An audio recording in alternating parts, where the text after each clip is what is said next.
In a small city in southern Ontario, school board administrators have voted to amalgamate two small elementary schools, School A and School B, each with a population of just under 100 students. A new, larger school will be constructed on the site of School A. The challenge: School A is situated in one of the city's most underprivileged areas, while School B is among the most affluent. Not only will children of the city's most influential families have to share a school with the city's most poor, they will have to do it in a perceived less than a desirable neighborhood. The community of School B, both staff and families, have publicly protested the decision, stating a negative influence from School A students will certainly impact the children currently attending School B. Once the decision was finalized, school board administrators carefully considered leadership. What principal would best lead the amalgamation of these two very different schools? Could one leader bring opposite groups together to build a unified school environment, ultimately achieving student success? In Oswald and Engelberg's 2013 study, school leadership was found to unmistakably correlate with teacher collaboration and learning that led to inclusive school environments. And in the book Culture Reboot, Reinvigorating School Culture to Improve Student Outcomes, authors Kaplan and Owings note the importance of establishing a mutual goal through trusting relationships that are anchored in clear, two-way communication and a dedication to promoting positive student outcomes. In the next few minutes, we will take a closer look at the school merger's stakeholders, problems, and solutions. Looking specifically at the amalgamation, it is important to note who is involved, but more than that, as Robertson and Muirhead point out in From War Stories to Critical Reflection, what aspects of accountability are present? How does the organizational chart influence decisions and responsibility? And how do reporting lines look as the situation is resolved? In the merger, the school board has set this in motion, but their knowledge of the unique attributes and complexities of these two schools are brought forward by the principals. As the schools begin the merger process, we see educators and support staff, essentially the school's frontline workers, as key players in the success of this endeavor.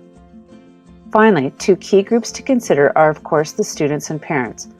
Although the combined student body is just around 200, we do have significant demographic differences to consider.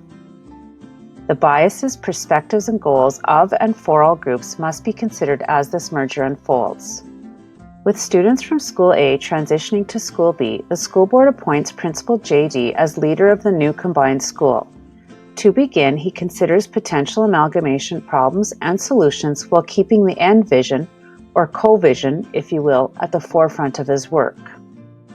Heffitz and other researchers in 2009 noted that change can lead to difficulties, especially when it challenges one's comfort zone. For teachers, the amalgamation may threaten their principals' values and beliefs.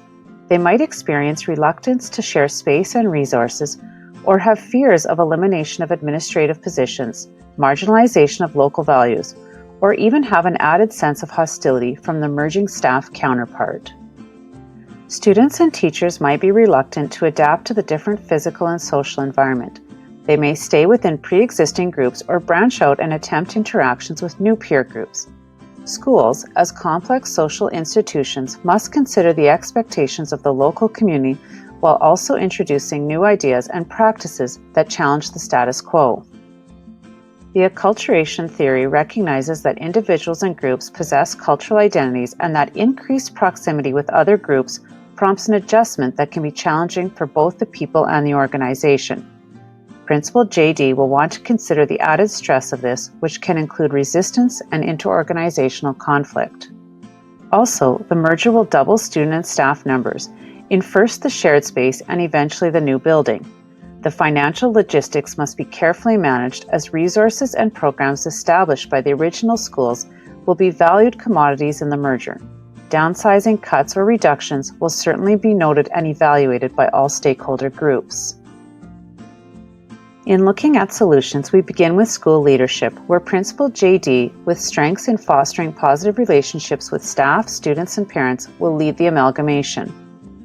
As the new principal, he may choose to adopt a transformational style of leadership, where he encourages, inspires, and motivates the school to work towards the common vision.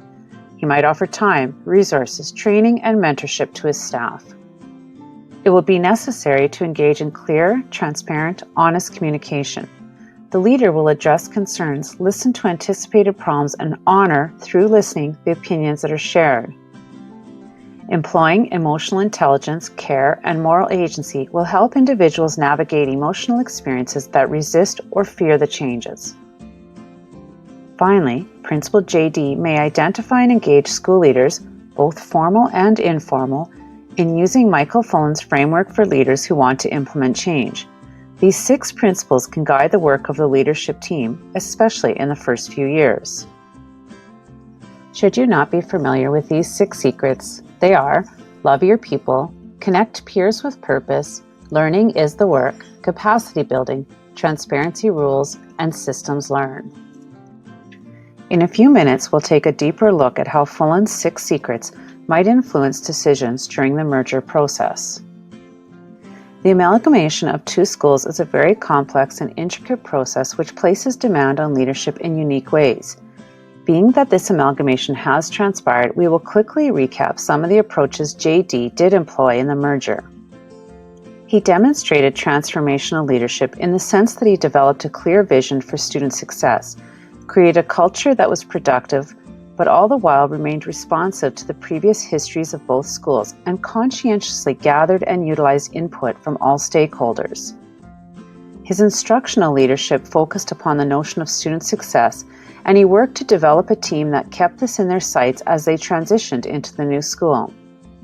J.D. accessed his own emotional intelligence, which aligned with Goleman's 1988 research that noted EI is a capacity for recognizing our own and others' feelings, for motivating ourselves, and for managing our emotions both within ourselves and in our relationships. He also had an understanding of emotional labor, as Heldon McKim noted in 2012. An effective leader is able to have congruency and consistency between their personality, behaviors, and understanding of others' emotions. Throughout the amalgamation and into the first year, J.D. truly exemplified a leader who was a visionary, who created a culture of care for the students, staff, and community in which he served. Leadership in a school merger requires a unique medley of leadership traits, and alongside this, a commitment to monitoring, reflecting, and adjusting course as necessary. As you think about this scenario, consider what you have learned about leadership and how you might lead in a similar situation.